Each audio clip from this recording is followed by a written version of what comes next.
It is Wednesday. Yeah, it's Wednesday. And today we have dentist appointments for Ammon and Haley and Mackenzie. So I'm going to go get them early from school a little bit later.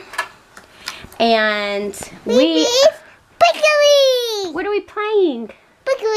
Say AVALANCHE. AVALANCHE. So this is such a fun game for like 3, 4, 5-year-olds. Okay, Mom.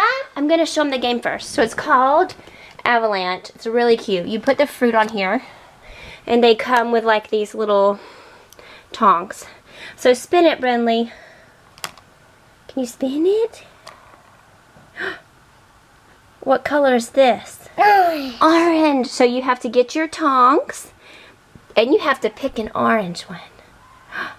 Oh, good job. Very good. Mommy's turn. Can I spin Mommy it? Yeah. Ready?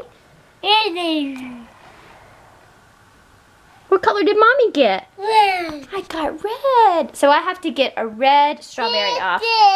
Alright, so I'm going to get this one, and I'm going to put it in my pile. Okay, now it's your turn. Spin it. Oh, what's this? Purple. Okay, you have to choose some grapes. Ready? You got it. Good job. So this is really good for teaching kids counting colors and like hand-eye coordination. All of my kids. Okay. Actually, well, Mackenzie has loved this game, and now it's kind of now it's kind of exciting because Brenly finally gets the concept. So yeah, it's called AVALANCHE, and it is a fantastic game. We got it off Amazon. Really good game.